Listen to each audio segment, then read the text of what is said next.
argument. Whenever you're ready. Good to go? Yeah, so just... Okay. Good evening. My name is Scott Ehlers. The spelling on the last name is Ehlers. Fire Chief of Clearwater Fire and Rescue. Earlier this evening at 19:08 hours, we received a report of a structure fire here in Bayside Waters, which was formerly known as Japanese Gardens. We responded immediately. Simultaneously, there was a report of an aircraft having an emergency at the airport, where the aircraft response vehicles responded to. The tower over there was able to get a radio transmission from the pilot that he was having a mayday, and the aircraft went off radar about 3 miles north of the runway, which is in this location here. We arrived on scene at 19:15, and at that time we found 4 trailers heavily involved, mobile homes, that we quickly extinguished along with the ARF units, and then identified that there was an aircraft in one of them. We're in the process of working through with FAA and NTSB to identify the aircraft as well as the pilot or any other members that may have been aboard of that aircraft. The personnel on the ground, we are still trying to find out on the main trailer where the mobile home that the aircraft crashed into, if there was any victims inside.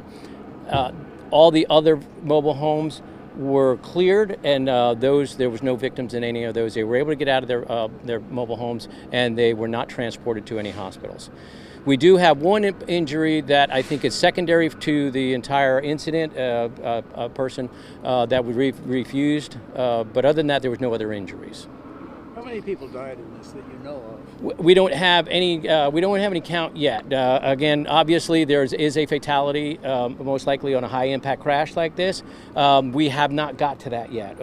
Again, we will have to coordinate with the FAA and NTSB as we move through. Our primary purpose when we got here was to rescue any victims that were identifiable and ready.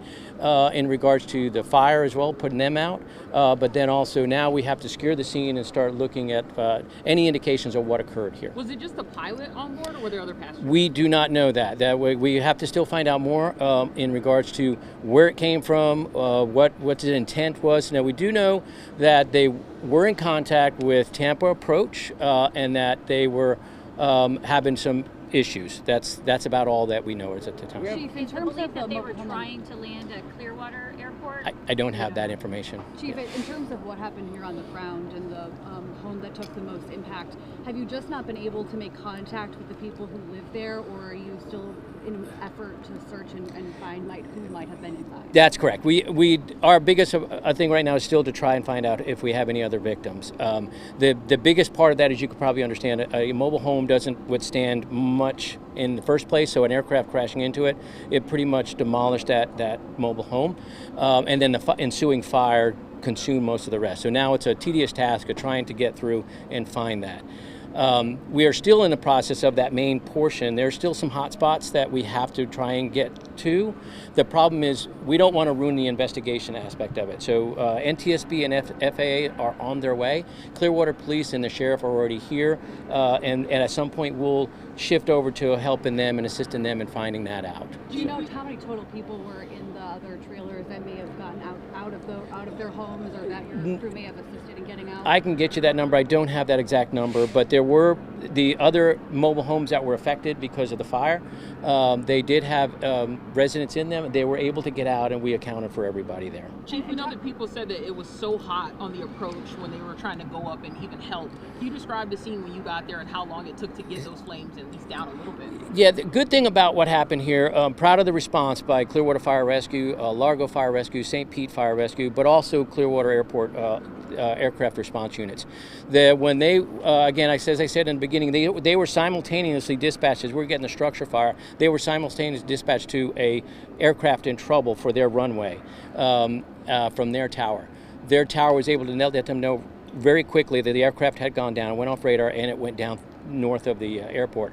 And the one ARF truck, we call it the aircraft truck, proceeded this way. So they were here quick, and they can knock those intense flames down really, really quick with those trucks. So they were here first and were able to get that done? Or? No, I appreciate our engine was here first. We were first on scene, but they were right behind them. So which was really a tremendous help on our side. And that's a truck that can handle aircraft emergencies. That's correct. Right? Yes.